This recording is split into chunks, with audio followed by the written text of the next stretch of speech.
मित्रांनो, एकीकडे मोठ्या मोठ्या कंपन्या आपल्या स्मार्टफोनच्या किमती ढिगभर वाढवत असताना पोकोनं गपचूप एक बजेट फोन लॉन्च केलाय आणि फक्त 10,000 रुपयांमध्ये त्यात एकदम भारी गोष्टी दिल्यात. म्हणजे 6300 mAh ची बॅटरी, 120 हर्ट्झची स्क्रीन, हे फीचर्स तर आयफोनमध्येही नसतील. अर्थात या फोनची तुलना काय आयफोनशी नाही करत आहे, पण फक्त 10,000 या स्मॉल बजेटमध्ये पोकोने या फोनमध्ये काय काय दिलंय हे आपण या व्हिडिओमध्ये पाहणार आहे.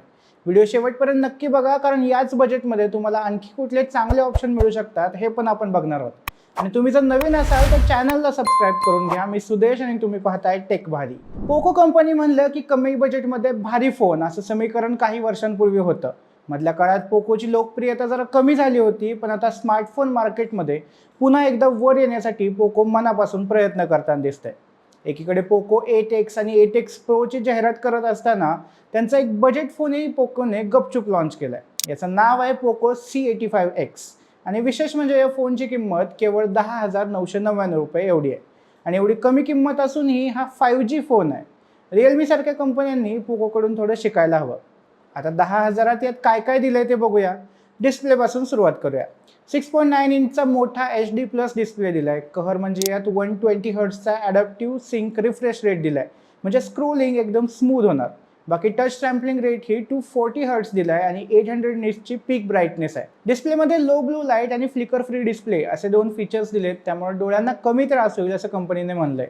बाकी फोन फारसा जाड नाहीये, प्लास्टिक फोन आहे. वजनही 210 ग्रॅम आहे आणि एवढं जास्त वजन असल्याचं कारण म्हणजे फोनची मोठी बॅटरी.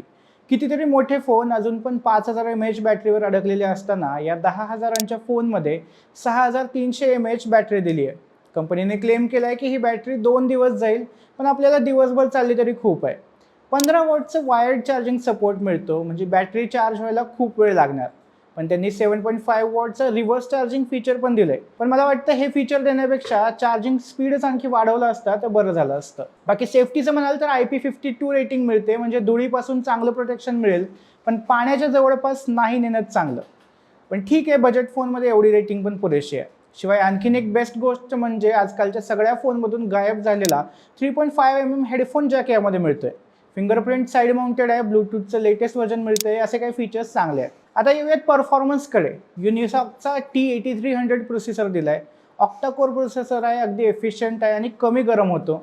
बाकी बेस व्हेरियंटमध्ये 4GB LPDDR4X रॅम मिळते आणि UFS 2.2 स्टोरेज, म्हणजे ॲप्स अगदी फास्ट ओपन होतात आणि फोन पण कमी लॅग होतो. सॉफ्टवेअरचं म्हणाल तर Android 16 out of the box मिळतो, म्हणजे त्यावर आधारित Xiaomiची HyperOS 3 मिळते. आता टू बी ऑनेस्ट हा काही गेमिंग फोन नाही आहे. 10,000 कुणी गेमिंग फोन देऊही शकणार नाही. त्यामुळे नॉर्मल यूज करणं, व्हॉट्सॲप, यूट्यूब, इंस्टाग्राम वगैरे वापरणं, हे सगळं तुम्ही या फोनवर आरामात करू शकता. त्यापेक्षा जास्त अपेक्षा या फोनकडून ठेवू नका.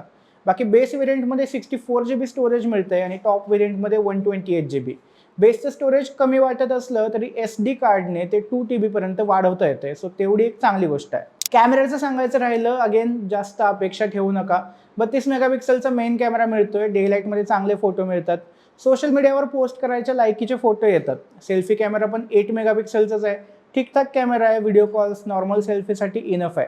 पाठीमागे असणाऱ्या सेकंडरी कॅमेऱ्याचे डिटेल्स अजून कंपनीने शेअर केले नाही आहेत, पण माझ्या मते 2 मेगापिक्सलचा अल्ट्रा वाईड कॅमेरा यात दिला जाऊ शकतो. सो कॅमेरा हा जर तुमची टॉप प्रायोरिटी नसेल तरच तुम्ही या फोनचा विचार करू शकता. आता बघूयात की या फोनमध्ये काय कमी आहे. डिस्प्ले HD+ दिलाय, पण फुल HD+ नाही आहे, त्यामुळे नॉर्मल वापरात तुम्हाला काही जाणवणार नाही, पण हाय क्वालिटी कंटेंट बघताना तुम्हाला डिस्प्लेच्या लिमिटेशन जाणवतील. रॅम फक्त 4GB आहे, म्हणजे बेस आणि टॉप दोन्ही व्हेरियंटमध्ये 4GBच रॅम आहे. सो हेवी मल्टीटास्किंग काय ह्याच्यावर शक्य नाही आहे. चार्जिंग स्पीड आधी म्हणलं तसं खूप कमी आहे आणि लो लाईट फोटोग्राफी फारशी इम्प्रेसिव्ह नाही आहे. पण या सगळ्या गोष्टी तुम्ही इग्नोर करू शकता, कारण फोनची किंमत फक्त 11,000 रुपये आहे. ह्याच्या टॉप मॉडेलची किंमत आणखी 1,000 रुपये जास्त आहे. आता हा फोन कुणासाठी आहे, तर तुम्ही जर स्टुडंट असाल आणि केवळ अभ्यासासाठी फोन हवा असेल, तुम्ही पहिल्यांदाच फीचर फोनवरून स्मार्टफोनवर शिफ्ट होत असाल, किंवा तुम्हाला तुमच्या घरातील आजी आजोबांसाठी एखादा फोन घ्यायचा असेल ज्यात केवळ बेसिक डेली यूजच्या गोष्टीच आवश्यक असतील, तर मग हा फोन तुमच्यासाठी परफेक्ट आहे. बाकी तुम्हाला गेमिंग, फास्ट चार्जिंग, चांगला कॅमेरा आणि मल्टीटास्किंग करायचं असेल तर मग तुम्हाला बजेट थोडं वाढवावं लागेल. आता याच बजेटमध्ये म्हणजे 10 ते 12,000 तुम्हाला आणखीही बरेच ऑप्शन्स अवेलेबल आहेत. पहिला तर iQOOचा Z9 Lite. यात MediaTekचा 6300 processor, 4GB RAM, fun touch OS, 50 मेगापिक्सलचा सोनी कॅमेरा, IP64 रेटिंग आणि 5,000 mAh बॅटरी मिळते. बजेटमध्ये एक बेस्ट ऑलराऊंडर फोन म्हणून हा फेमस आहे. दुसरा ऑप्शन म्हणजे रेडमीचा 12 5G. यात 50 मेगापिक्सेलचा मेन कॅमेरा मिळतो आणि FHD प्लस डिस्प्ले मिळतो. फक्त याची किंमत 12,000च्या वर जाऊ शकते. तिसरा म्हणजे मोटोरोलाचा G45 5G.